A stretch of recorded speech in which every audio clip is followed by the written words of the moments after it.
एक ऐसा अस्पताल है जो दूसरे बड़े कॉर्पोरेट अस्पतालों के मुकाबले मरीजों से मतलब औसतन 35% कम पैसे लेता है। लेकिन अगर आप शेयर बाजार में देखें तो वो पूरे इंडस्ट्री का सबसे ज्यादा मुनाफा कमाने वाला अस्पताल है। सही बात है, और ये मतलब अर्थशास्त्र के बुनियादी नियमों को पूरी तरह से पलट देता है। बिल्कुल पलट देता है। व्यापार का एक सीधा सा उसूल माना जाता है कि या तो कोई कंपनी सस्ता बेचकर बाजार में टिक सकती है या फिर महंगे दाम रखकर भारी मुनाफा कमा सकती है ना। बिल्कुल। आमतौर पर जब कॉर्पोरेट दुनिया की बात होती है तो हम यही मान लेते हैं कि सस्ती कीमत और भारी मुनाफा कभी एक साथ नहीं चल सकते। खासकर हेल्थ केयर सेक्टर में, जहां मशीनों और इमारतों का खर्च इतना ज्यादा होता है, वहां कम दाम पर अच्छी सर्विस देना मतलब वित्तीय आत्महत्या जैसा लगता है। लेकिन आज हम जिस कॉर्पोरेट रहस्य को डिकोड कर रहे हैं वो इस धारणा को पूरी तरह से तोड़ देता है। आज हमारे गहन विश्लेषण का विषय है Krishna institute of medical sciences यानी किम्स। बहुत ही दिलचस्प केस स्टडी है ये। एकदम। और आज की चर्चा के लिए हमारे पास उनकी वार्षिक रिपोर्ट है, उनकी Q3 FY25 की वित्तीय और निवेशक प्रस्तुतियां हैं और कई जाने माने फाइनेंशियल एनालिस्ट की रिपोर्ट्स हैं। हमारा मिशन बस ये समझना है कि आखिर ये जादुई बिजनेस मॉडल काम कैसे करता है। बिल्कुल। और इस पूरी कहानी को समझने के लिए हमें सबसे पहले इसके वित्तीय आंकड़ों के पीछे जो इंसान है उनकी सोच को समझना होगा। डॉक्टर भास्कर राव बोलेनेनी। राइट जी, डॉक्टर भास्कर राव बोलेनेनी वो किम्स के चेयरमैन और मैनेजिंग डायरेक्टर हैं। रिपोर्ट्स का गहराई से अध्ययन करने पर जो सबसे पहली बात ध्यान खींचती है वो ये है कि वो एक बहुत ही दिग्गज कार्डियोथोरेसिक सर्जन है। अच्छा। और उनके नाम एक बहुत बड़ा रिकॉर्ड दर्ज है। मतलब अपने करियर में उन्होंने 30,000 से ज्यादा हार्ट सर्जरी की है। एक सेकंड, 30,000 सर्जरी? हाँ, 30,000। मतलब यार, अगर हम इसके गणित को समझें तो एक जटिल हार्ट सर्जरी में कई घंटे लगते हैं। इतनी बड़ी संख्या में सर्जरी करने का मतलब है कि उन्होंने दशकों तक ऑपरेशन थिएटर में काम किया होगा। बिल्कुल, और वो भी एक अविश्वसनीय गति और सटीकता के साथ। सही बात है। ये आंकड़ा सिर्फ उनकी डॉक्टरी काबिलियत को नहीं दिखाता, ये एक ऐसे अनुभव को दर्शाता है जहां इंसान सिस्टम की हर खामी और हर देरी को बारीकी से समझ जाता है। एकदम सही पकड़ा आपने। और देखिए, यही वो गति और दक्षता है जो आगे चलकर किम्स के पूरे बिजनेस मॉडल का आधार बनी। उन्होंने अपनी शुरुआत महावीर कार्डियोवैस्कुलर सेंटर से की थी। उस समय वहां मात्र 45,000 रुपए में हार्ट सर्जरी होती थी। अरे वाह। हाँ, मतलब एक ऐसे दौर में जब दिल की सर्जरी को आम आदमी की पहुंच से बाहर माना जाता था, इतनी कम लागत में इतनी बड़ी प्रक्रिया को अंजाम देना एक तरह से क्रांतिकारी कदम था। तो मतलब ये सिर्फ एक प्रयोग नहीं था, बल्कि ये एक संकेत था कि अगर ऑपरेशंस को सही तरीके से मैनेज किया जाए तो लागत को काफी नीचे लाया जा सकता है ना? बिल्कुल। और रिपोर्ट्स में उनके इस विजन का एक और बहुत बड़ा उदाहरण मिलता है। अविभाजित आंध्र प्रदेश में जब आरोग्यश्री योजना लागू हुई थी ना, वो योजना जिसका उद्देश्य गरीबों को मुफ्त स्वास्थ्य सेवा देना था, उसका पूरा खाका तैयार करने में डॉक्टर भास्कर राव की बहुत बड़ी भूमिका थी। हमारी रिपोर्ट्स में किम्स की एक नीति का विशेष रूप से उल्लेख है, और वो ये है कि पैसों की कमी के कारण कभी भी किसी मरीज को अस्पताल के दरवाजे से वापस नहीं लौटाया जाता। देखिए, यहाँ मुझे थोड़ा संदेह हो रहा है। अच्छा? मतलब कॉर्पोरेट दुनिया में अक्सर ऐसी बातें एक बहुत अच्छे PR स्टंट जैसी लगती हैं। सुनने में ये किसी रॉबिन हुड की कहानी जैसी लगती है जो गरीबों की मदद कर रहा है। लेकिन एक लिस्टेड कंपनी जिसे हर तिमाही अपने निवेशकों को जवाब देना होता है, वो इस तरह का दान पुण्य करके वित्तीय रूप से इतनी मजबूत कैसे हो सकती है? मुनाफा तो कहीं ना कहीं से आना ही चाहिए ना? आपका ये सवाल बहुत लाजमी है, और यहीं से ये केस स्टडी सबसे दिलचस्प हो जाती है। मैं बता रही हूँ, ये मॉडल किसी दान पुण्य या चैरिटी पर आधारित नहीं है। तो फिर क्या है? ये एक बेहद सोची समझी रणनीति है जिसे वॉल्यूम और लो कॉस्ट रणनीति कहा जाता है। देखिए, हेल्थ केयर एक ऐसी इंडस्ट्री है जहाँ बहुत सारा पैसा इमारतों और मशीनों में फंसा होता है। राइट, वो फिक्स्ड कॉस्ट होती है। बिल्कुल। अगर अस्पताल के बेड खाली पड़े हैं या वो करोड़ों की MRI मशीन दिन में सिर्फ 2 बार चल रही है, तो वो सीधा नुकसान है। समझ रहा हूं। तो जब मरीजों को वापस नहीं लौटाया जाता और इलाज को किफायती रखा जाता है, तो अस्पताल में मरीजों की संख्या, मतलब जो वॉल्यूम है, वो बहुत ज्यादा बढ़ जाता है। ओह अच्छा, तो मतलब ये एक एयरलाइन के बिजनेस जैसा है। अगर हवाई जहाज में सीटें खाली हैं तो एयरलाइन को नुकसान है। सीटें भरनी चाहिए, भले ही टिकट का दाम थोड़ा कम क्यों ना हो। एकदम सटीक उदाहरण है ये। किम्स के किफ़ायती मॉडल की वजह से उनकी ऑक्यूपेंसी दरें, यानी अस्पताल में कितने बेड भरे हुए हैं, वो हमेशा ज़्यादा रहती हैं। वे प्रति मरीज मार्जिन भले ही कम कमाते हों, लेकिन उनका बेड और उनकी मशीनें लगातार काम कर रही होती हैं। इतने ज़्यादा मरीजों का इलाज होता है कि कुल मिलाकर मुनाफा बहुत बड़ा हो जाता है। लेकिन अगर हम एनालिस्ट्स की भाषा में बात करें और आंकड़ों की गहराई में जाएं, तो ये कहानी और भी हैरान करने वाली है। हाँ, वो ARPOB वाले आंकड़े, राइट? बिल्कुल। रिपोर्ट्स के मुताबिक किम्स का ARPOB यानी एवरेज रेवेन्यू पर ऑक्यूपाइड बेड लगभग 28,820 रुपए है। इसका सीधा मतलब है कि एक मरीज से उन्हें औसतन इतनी आय हो रही है, और ये नंबर इंडस्ट्री के अन्य बड़े कॉर्पोरेट अस्पतालों की तुलना में 35% कम है। और यहीं पर सबसे बड़ा वित्तीय विरोधाभास सामने आता है। उनका रेवेन्यू प्रति मरीज 35% कम है, लेकिन उनका एबिटा मार्जिन 22.7% है, जो कि इस पूरी इंडस्ट्री में सबसे अधिक है। जी बिल्कुल। और इसके साथ ही उनका रिटर्न ऑन इन्वेस्टेड कैपिटल यानी ROIC 32% है। थोड़ा रुकिए, ROIC 32%? हाँ, मतलब बिजनेस में मशीन, जमीन और ऑपरेशंस मिलाकर लगाए गए हर 100 रुपए पर वो 32 रुपए का शुद्ध रिटर्न कमा रहे हैं। हेल्थ केयर जैसी भारी निवेश वाली इंडस्ट्री में ये आंकड़ा बहुत दुर्लभ है। बिल्कुल दुर्लभ है। तो मतलब अगर अस्पताल इतना किफायती है, तो वो सबसे ज्यादा मुनाफा कमाने वाली कंपनी कैसे बन गई? मशीनें और दवाइयां तो किम्स के लिए भी उतनी ही महंगी आती होंगी जितनी अपोलो या फोर्टिस के लिए आती हैं। फिर ये मुनाफा आ कहां से रहा है? देखिए, इस मुनाफे के पीछे का सबसे बड़ा कारण उनकी एक बहुत ही अनोखी रणनीति है। इसे हम डॉक्टर पार्टनरशिप मॉडल कहते हैं। अच्छा, ये कैसे काम करता है? खर्च और सबसे बड़ी चुनौती को एक ही झटके में सुलझा दिया है। अरे वाह, इसे देखकर मुझे सिलिकॉन वैली के टेक स्टार्टअप्स की याद आ रही है। वो ESOPs वाला कंसेप्ट। हाँ, वहाँ बेहतरीन सॉफ्टवेयर इंजीनियर्स को अपने साथ जोड़े रखने के लिए ESOPs यानी कंपनी के शेयर दिए जाते हैं। ऐसा इसलिए किया जाता है ताकि वे कंपनी छोड़कर ना जाएं और दिन रात कंपनी को अपना मानकर काम करें। बिल्कुल। यहाँ भी किम्स सिर्फ अपने डॉक्टरों को मोटा वेतन नहीं दे रहा है, बल्कि वो उन्हें सीधे तौर पर कंपनी का मालिक बना रहा है। और हेल्थ केयर में ना डॉक्टर ही मुख्य रेवेन्यू ड्राइवर होता है। मरीज अस्पताल की खूबसूरत इमारत देखकर कम आते हैं और डॉक्टर के नाम और उनके अनुभव पर भरोसा करके ज्यादा आते हैं। सही बात है, हम लोग भी डॉक्टर के नाम से ही अस्पताल जाते हैं। तो जब डॉक्टर ही अस्पताल का साझीदार बन जाता है, तो इसके दो बहुत बड़े वित्तीय फायदे होते हैं। पहला फायदा ये है कि वे अस्पताल छोड़कर किसी दूसरी जगह नहीं जाते। रिटेंशन। जी, रिपोर्ट्स बताती हैं कि किम्स का डॉक्टर रिटेंशन रेट 80% से भी ज्यादा है। वाओ। हेल्थ केयर इंडस्ट्री में जहां हर रोज बड़े अस्पताल डॉक्टरों को भारी पैकेज का लालच देते हैं, वहां ये रिटेंशन रेट अकल्पनीय है। और दूसरा फायदा शायद ये है कि जब डॉक्टर खुद मालिक होता है, तो वो ऑपरेशंस को भी एक मालिक की नजर से देखने लगता है। एकदम सही कहा आपने। जब डॉक्टर हिस्सेदार होता है, तो वो गैर जरूरी खर्चों को कम करने पर खुद ध्यान देता है। वो अनावश्यक टेस्ट नहीं लिखता, संसाधनों की बर्बादी रोकता है और वार्ड का प्रबंधन ज्यादा बेहतर तरीके से करता है। इससे ऑपरेशनल कॉस्ट काफी नीचे आ जाती है। मतलब पूरी की पूरी कार्य संस्कृति ही बदल जाती है। बिल्कुल। और देखिए, लागत कम करने की ये रणनीति सिर्फ डॉक्टरों तक सीमित नहीं है। अगर हम उनके कैपिटल खर्च यानी नए अस्पताल बनाने के खर्च को देखें, तो ये प्रति बेड सिर्फ 36 लाख रुपए आता है। 36 लाख रुपए प्रति बेड? हाँ जी। लेकिन महानगरों में नए बड़े अस्पताल बनाने का खर्च तो अक्सर 1 करोड़ रुपए प्रति बेड के करीब पहुंच जाता है। इतना कम कैसे है? इसका जवाब उनकी रियल एस्टेट रणनीति में छिपा है। कई बड़े अस्पताल महानगरीय इलाकों में बीचों बीच महंगी इमारतें भारी किराए पर लेते हैं। रेंटल कॉस्ट बहुत ज्यादा होती है। लेकिन काइम्स इसके बिल्कुल उलट काम करता है। वे अपनी जमीन खरीदते हैं, खुद निर्माण करते हैं और बड़े शहरों के महंगे इलाकों के बजाय टियर 2 या टियर 3 शहरों में बड़े क्लस्टर बनाते हैं। अच्छा, जहाँ जमीन काफी सस्ती होती है? बिल्कुल। समझ गया।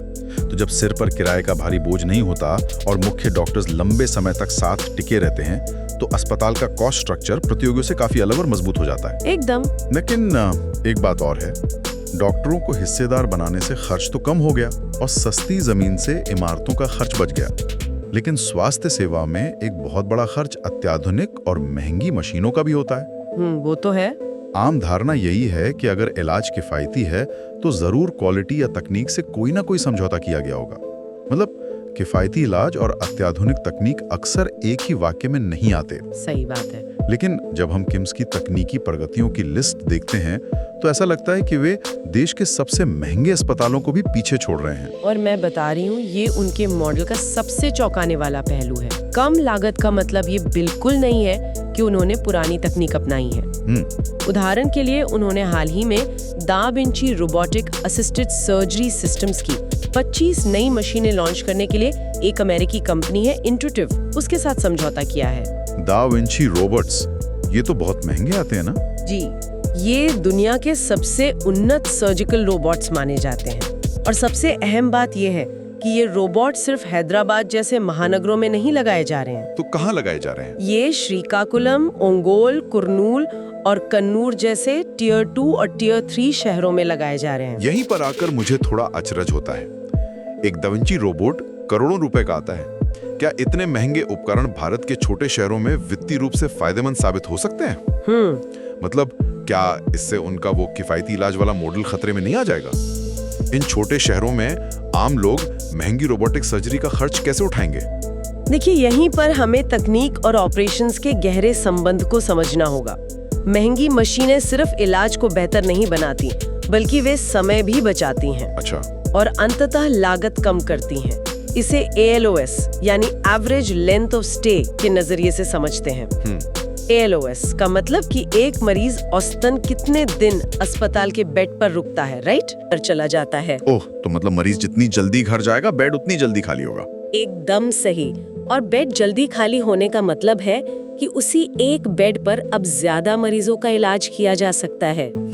Volume game. जी, अगर आप Q3 FY25 की रिपोर्ट के आंकड़ों पर नजर डालें तो किम्स का ALOS 4.18 दिन से घटकर 3.75 दिन हो गया है। ये तो एक अस्पताल के मैनेजमेंट के लिए बहुत बड़ी जीत है। बिल्कुल, ज्यादा मरीजों के टर्नओवर का मतलब है ज्यादा रेवेन्यू, वो भी बिना किसी नई इमारत या नए बेड में निवेश किए। इसलिए करोड़ों की वो रोबोटिक मशीन खुद अपनी कीमत बहुत तेजी से वसूल कर लेती है। क्योंकि वो अस्पताल का थ्रूपुट यानी काम करने की क्षमता बढ़ा देती है। तकनीक से क्षमता बढ़ाने का ये नजरिया वाकई दिलचस्प है। हाँ।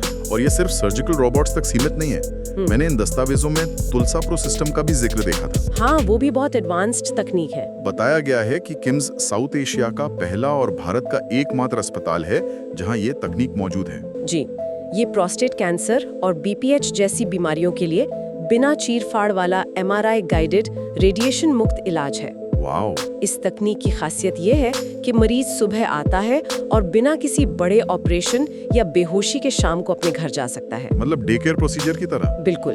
इसके साथ ही उन्होंने साउथ इंडिया का पहला गामा नाइफ भी इंस्टॉल किया है। ये ब्रेन ट्यूमर और अन्य न्यूरोलॉजिकल बीमारियों के सटीक इलाज के लिए पूरी दुनिया में एक गोल्ड स्टैंडर्ड माना जाता है। ब्रेन ट्यूमर की सर्जरी के बारे में सोचते ही दिमाग में एक बहुत ही डरावनी तस्वीर बनती है। हफ्तों तक ICU में रहना, सिर खोलकर किया जाने वाला एक बेहद जोखिम भरा ऑपरेशन और महीनों की रिकवरी। लेकिन ये गामा नाइफ काम कैसे करता है? देखिए, गामा नाइफ में सिर खोलने की बिल्कुल जरूरत नहीं होती। ये सैकड़ों रेडिएशन बीम का इस्तेमाल करके बिना किसी चीरे के सीधे ट्यूमर पर सटीक वार करता है। अच्छा, कोई चीरा नहीं? कोई चीरा नहीं। और चूंकि इसमें कोई सर्जरी नहीं होती, इसलिए मरीज को लंबे समय तक ICU में नहीं रहना पड़ता।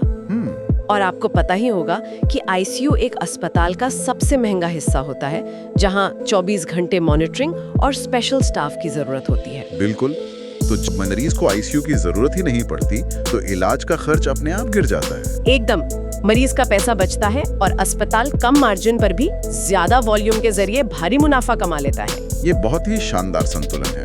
इसके अलावा ना, मुझे लगता है कोविड-19 महामारी के दौरान की एक रिपोर्ट का जिक्र करना भी यहाँ जरूरी है। हाँ, वो लंग ट्रांसप्लांट वाली बात। जी, KMIMZINM एशिया में सबसे ज्यादा डबल लंग ट्रांसप्लांट करने का रिकॉर्ड दर्ज है। ये आंकड़ा इस बात का सीधा प्रमाण है कि उनका अस्पताल सिर्फ बुखार, साधारण सर्जरी या सामान्य बीमारियों का इलाज करने वाला कोई छोटा क्लिनिक नहीं है। बिल्कुल नहीं।